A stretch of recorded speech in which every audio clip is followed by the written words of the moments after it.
Welcome, the anointed ones. Silence is a source of great strength. Lao Tzu. In a world where everyone seems obsessed with oversharing and sticking their noses in other people's business, the quiet act of simply minding your own is seen as rebellion.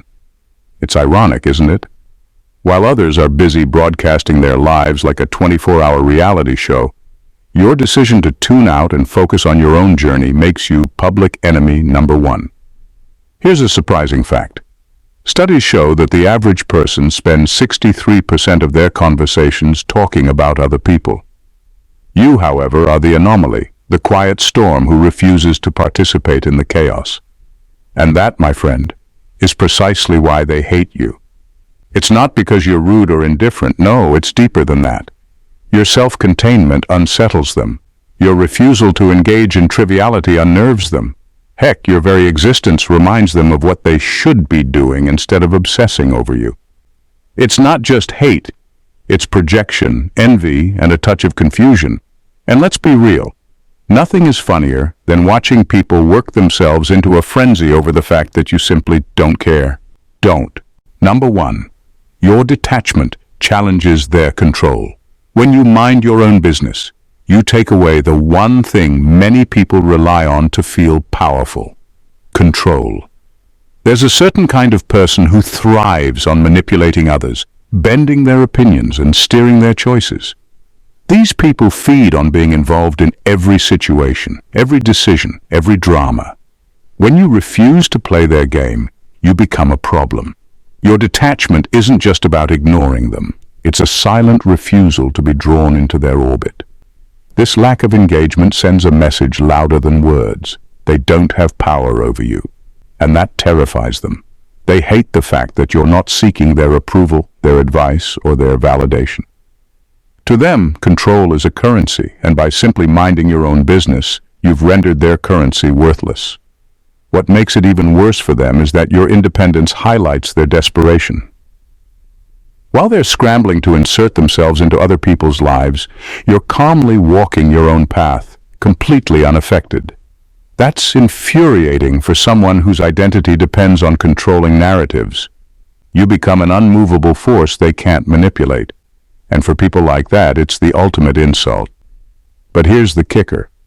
Your decision to focus on your own life forces them to confront their own lack of control. They hate you because your detachment feels like rejection, even though it's not personal. It's as if your independence shines a spotlight on their insecurities, their need for validation, their chaos. And rather than face that uncomfortable truth, they turn their frustration outward, toward you. The irony is that their hatred only proves the strength of your choice. By minding your business, you've not only claimed your freedom, but also exposed their weakness. That's a power they can't stand, and it's why they'll never stop resenting you. Number two, your focus highlights their chaos. When you mind your own business and focus on your goals, it has a strange way of exposing the chaos in other people's lives. It's not that you're actively trying to call them out, far from it. It's just that your clarity, discipline, and focus create a quiet contrast that's impossible to ignore. Suddenly people start noticing the mess they've been ignoring in their own lives, and instead of facing it, they blame you for making them feel uncomfortable. Your determination highlights what they lack: direction. While you're zeroed in on your own growth, they're often stuck in a cycle of distractions, gossiping, complaining, and chasing superficial validation. It's not that they can't focus on themselves, it's that they don't want to. But seeing someone like you do it, and do it so well, forces them to confront the reality they've been avoiding. And that confrontation breeds resentment. They'll twist your focus into arrogance, your discipline into detachment, and your peace into aloofness because it's easier to demonize you than to admit they're out of control. Your actions silently call them out without you ever saying a word, and that silent truth is louder than any criticism you could voice. What truly infuriates them is that you're proof it's possible to rise above the noise and chaos. They see that they could have what you have: focus, peace, and progress, if only they put in the effort. But instead of using you as inspiration, they choose to see you as the problem. Their hate isn't really about you at all. It's about what you represent, the stark reminder that their distractions are self-inflicted and that they could choose better. And that truth is a lot harder to swallow than their misplaced anger toward you. Number 3, you make gossip boring. When you mind your own business, you take away one of the most addictive things in the world for some people, gossip. For those who thrive on drama and speculation, your refusal to participate feels like a personal attack. They hate you because you're not giving them anything to work with. Your silence makes their favorite pastime, talking about others, boring. And nothing frustrates a gossip more than a blank slate. Here's the thing. People like that don't just gossip for entertainment. It's a form of connection for them. They bond over dissecting other people's lives. But when it comes to you, there's nothing to dissect. You don't overshare. You don't react to their prodding. And you certainly don't hand them any juicy material. This drives them insane because they can't figure you out. To them, you're like a locked vault. And the more they can't open it, the more determined and resentful they become. What really stings for them is that your refusal to play along reveals how much they depend on gossip for meaning. While they're busy speculating about others, you're out there living your life, making moves, and achieving things they can only talk about. They can't stand that contrast. Your self-containment exposes the emptiness of their habits. The irony is that their hate only feeds into your power. The more they talk about you behind your back, the more they prove that you've become their obsession. They're trapped in a loop of frustration, trying to figure out someone who doesn't care enough to engage. And that's the ultimate twist. You've turned their favorite tool against them without even trying. By minding your own business, you've made their gossip irrelevant, and they hate that more than anything. Number 4, your independence feels like rejection. When you mind your own business and carry yourself with independence, it sends a message that many people can't handle. You don't need their approval, attention, or input to thrive. This isn't something you announce. It's simply how you live. But for those who rely on being noticed or validated to feel important, your self-sufficiency feels personal, almost like a rejection. It's not that you're trying to push anyone away, you're just focused on your life. However, some people interpret your independence as a silent dismissal of their worth. They need to feel needed to feel relevant, and your refusal to depend on them or seek their opinion leaves them feeling unacknowledged. They start to believe that your independence is a statement against them, as though your ability to function without their involvement somehow diminishes their value. This creates a strange dynamic where their frustration isn't about you, but about what your independence triggers in them. It's not really rejection, it's just that you don't orbit around their need for attention, and that unsettles them. To someone who craves being the center of every interaction, your ability to exist without them feels like a spotlight on their own insecurities. Over time, this resentment can fester. They might label you as cold, distant, or even arrogant, all because you don't play into their need for validation. What they fail to see is that your independence isn't about rejecting them, it's about embracing yourself. But in their eyes, your self-reliance becomes a mirror, reflecting their neediness back at them, and they hate what they see. The irony, their hate isn't rooted in anything you've done to them. It's rooted in their inability to accept that you don't need them to define your worth. Number 5, you disrupt their need for comparison. People have a habit of measuring their worth by stacking themselves against others. It's how they feel important, successful, or validated, by comparison. But when you mind your own business, you disrupt this cycle entirely. You don't play the game, and by refusing to compete, you take away their ability to measure themselves against you. This creates a strange kind of resentment, because in their eyes, you're removing the scoreboard they rely on to feel superior. Your refusal to engage leaves them stuck in their own head. They can't analyze your moves because you keep your life private, and they can't rank themselves above or below you because you're not even in the race they've constructed. This absence of comparison frustrates them to no end. It's like trying to compete with someone who's not even on the same field. It makes their efforts to feel superior seem pointless. For some, this is unbearable. They might start creating their own narratives about you to fill the gap, projecting their assumptions or judgments onto your life because they can't get the information they crave. They'll turn your silence into arrogance or your focus into aloofness just to make themselves feel better. What really drives them crazy, though, is that your life isn't about them at all. You're not trying to be better, worse, or even equal to anyone else. You're just doing your own thing. But that lack of competition feels threatening because it forces them to confront their own insecurities. Without you as a benchmark, they're left with nothing but their own self-doubt. In the end, their resentment isn't about you. It's about what you represent. A life that doesn't need their comparison games to find meaning. That, to them, is both infuriating and deeply unsettling. Number 6. You're proof that happiness doesn't need approval. When you thrive without needing anyone's approval, it disrupts the way some people view the world. For them, happiness is tied to external validation, likes, compliments, attention, and the approval of others. They believe that's the only way to feel fulfilled. So when you're content and successful without any of that, it shakes their foundation. You become living proof that happiness doesn't require an audience, and for someone who depends on applause to feel good about themselves, that's hard to accept. It's not just that they envy your independence. It's that your existence calls into question the very systems they've built their lives around.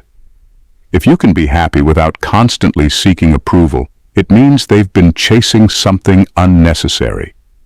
That realization feels invalidating, even though you've done nothing to target them. This frustration often turns into resentment. They'll convince themselves that you're arrogant, aloof, or somehow faking your happiness because it's easier to believe that than to admit their own approach might be flawed.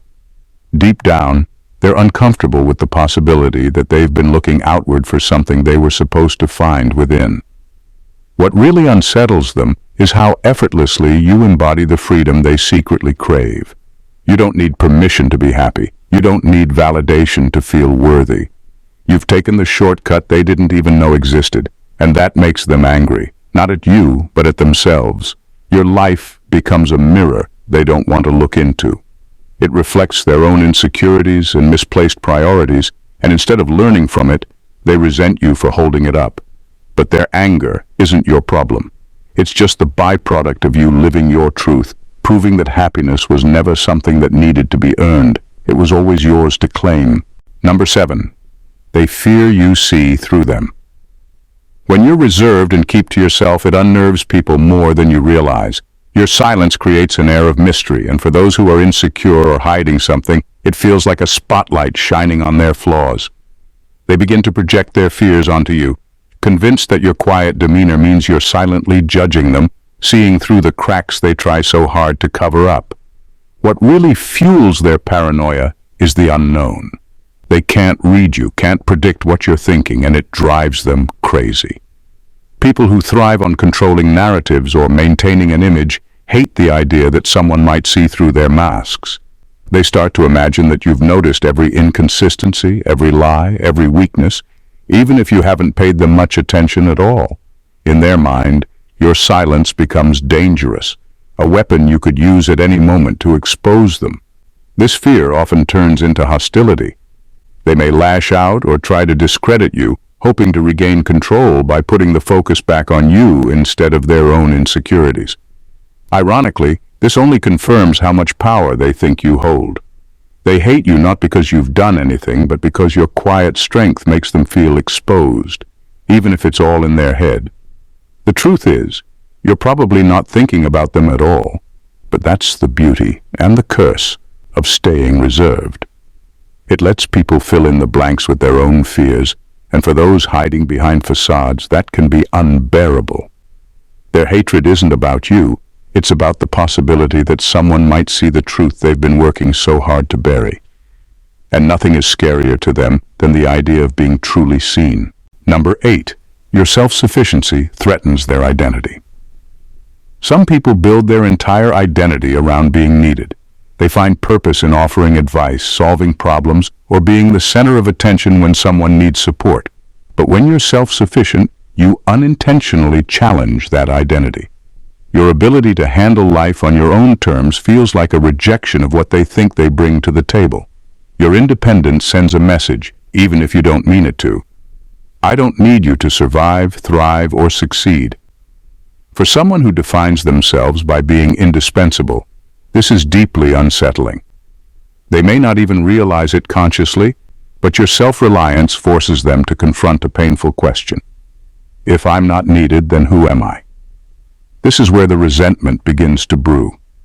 They start to see your independence as arrogance or an attempt to push them away, even if you've done nothing of the sort. They might offer unsolicited advice just to feel relevant, and when you politely decline or don't take their suggestions, it stings. It's not just that you didn't take their help, it's that you proved you didn't need it. What makes it worse for them is that your self-sufficiency highlights a vulnerability they may not want to face, their own dependence on others for validation. Your ability to move forward without constant input shines a light on how much they've tied their worth to being needed. The irony is that their frustration isn't really about you. It's about the fact that your independence reminds them they could be living differently, finding worth in themselves rather than in how others rely on them. But instead of seeing your self-reliance as inspiration, they choose to see it as a threat, and that's why they hate you. Number 9, you force them to look inward. When you mind your own business and focus on your life, you unknowingly become a mirror to others, reflecting back everything they're avoiding. People who thrive on drama, distractions, or living in denial find it much easier to point fingers at you than confront their own issues. Your quiet self-sufficiency and your ability to live without constantly seeking approval forces them to look inward, and that's the last thing they want to do. By simply existing without the need for validation or constant attention, you make them question their own choices, their own habits, and the way they live. They might see your success and wonder why they haven't achieved the same things. Or they might notice your peace and feel uneasy about the chaos in their own lives. This discomfort is something they can't stand, and instead of taking responsibility for it, they turn that unease into resentment. It's far easier for them to hate you than to face the fact that they could be doing better for themselves. You become the uncomfortable truth they're too afraid to confront. Your refusal to engage in the gossip, the drama, or the self-destructive behaviors they indulge in becomes a subtle accusation of their own failures. They resent you because your very existence forces them to see the life they've been avoiding. A life where they're not in control, where they haven't been taking care of themselves, and where they've let distractions and excuses hold them back. What's painful for them is that they can't blame you for their dissatisfaction. It's not about anything you've done. It's about their own failure to live up to the potential they know they have. And that's what makes them angry. It's easier to lash out at you than to face the uncomfortable truth that they've been the ones holding themselves back all along. Number 10, you refuse to be a pawn in their drama. When you refuse to engage in the petty conflicts and power plays that toxic people thrive on, you disrupt their entire strategy. For those who love to stir up drama, control narratives, and manipulate others, your unwillingness to get involved is a problem. You're not just avoiding their chaos, you're denying them the satisfaction of using you as a pawn in their games. Toxic people rely on creating conflict and then drawing others in to either defend them or take sides. It gives them power, it gives them attention, and it feeds their need to feel in control. But when you stay out of it, you make their whole setup crumble. They can't drag you into their drama because you simply won't play along. This lack of cooperation forces them to confront the fact that their usual tactics don't work on you, and that irritates them more than they'll admit. It's not just about you sitting on the sidelines. Your refusal to be involved shows them just how little control they have over you. They might try to provoke you, manipulate you, or guilt-trip you into taking part. But when you don't respond, it leaves them powerless. You've become a mirror of their inability to influence you, and that's a blow to their fragile egos. They hate you because they can't use you as a tool to play their mind games. You're no longer a piece in their chess match, and for someone who thrives on drama, that's a devastating loss. Instead of fueling their chaos, you've created a vacuum, and the silence you leave in your wake is louder than any conflict they could stir up. They resent you for forcing them to face the reality that their games don't work on everyone, and that's something they can't stand. Number 11. You redefine strength without noise. In a world that often equates loudness with strength, your quiet focus on your own life is like a quiet rebellion. You don't need to shout, show off, or make a scene to prove your worth. Your strength isn't in your words or actions that demand attention. It's in your consistency, your self-reliance, and your ability to stay grounded in your own convictions without needing the approval or validation of others. This kind of strength is powerful, but it's not the kind people often recognize or understand. To those who are used to performing power through noise, drama, or dominance, your quiet confidence feels like a challenge. They see it as a silent critique of their own loud, attention-seeking behavior. While they're busy trying to command respect through their actions or words, you simply exist, and your very existence calls into question whether their need for constant validation is even necessary. Your strength is subtle, but it's undeniable. You don't have to scream to be heard because you don't need to be heard. You don't need to prove anything. And that's what infuriates them. The fact that you don't rely on the theatrics of power makes their own performative displays feel hollow and insecure. Their loudness is a defense mechanism, a way to cover up their own insecurities and fill the gaps they feel inside. Meanwhile, your quiet strength exposes just how fragile their act really is.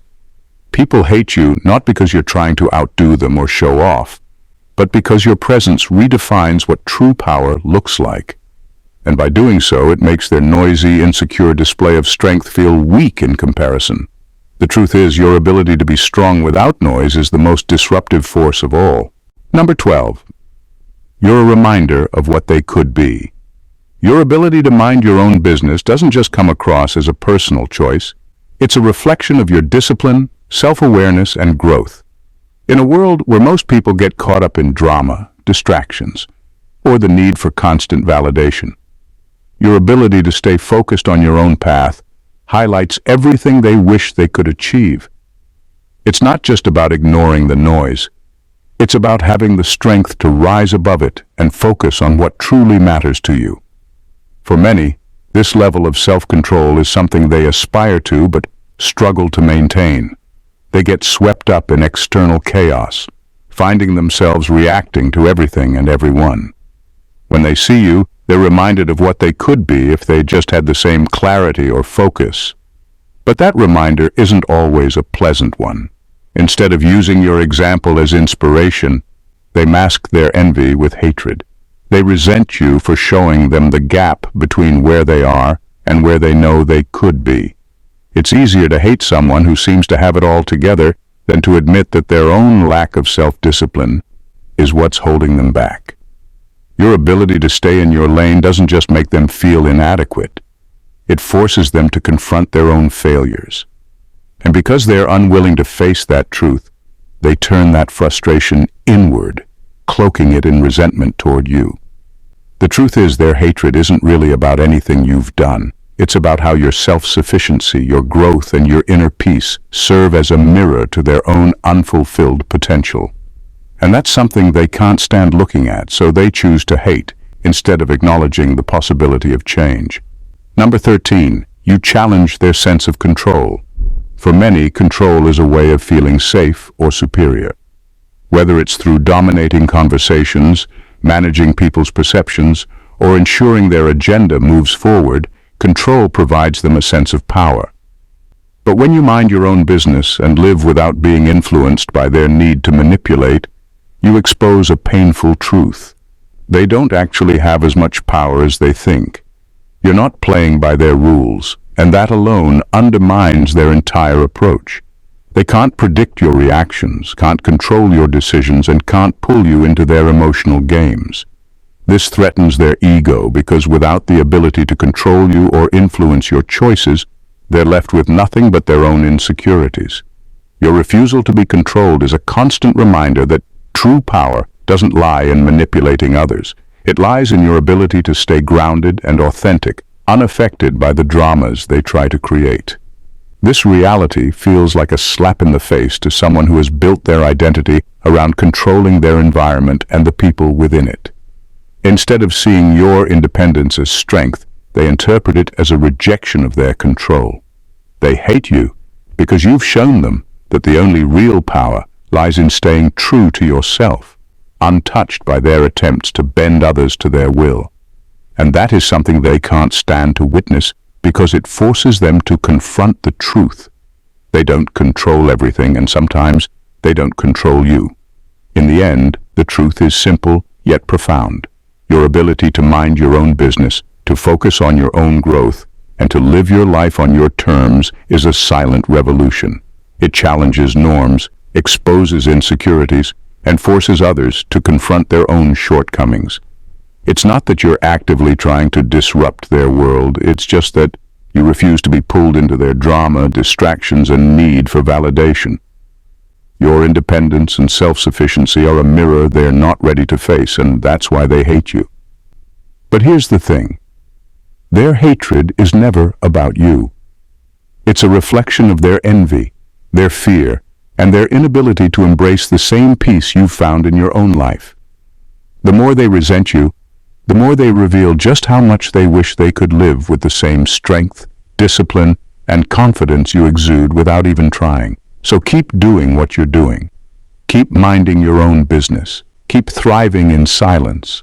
Because while they may hate you for being a reminder of their own potential, you're also the living proof that it's possible to rise above the noise, to find peace in your own journey, and to be strong without needing anyone's approval. And in a world that constantly tries to drag you down, that is the greatest power of all. If you've resonated with any of this, and you're ready to embrace the power of minding your own business and living on your own terms, then don't miss out on the incredible journey ahead. Hit that subscribe button and join us in this movement of self-sufficiency, discipline, and unapologetic growth. We're here to feast on wisdom, fuel our self-awareness, and inspire each other to rise above the chaos. Let's continue this conversation together. Subscribe now, and let's make this journey exceptional. God bless you.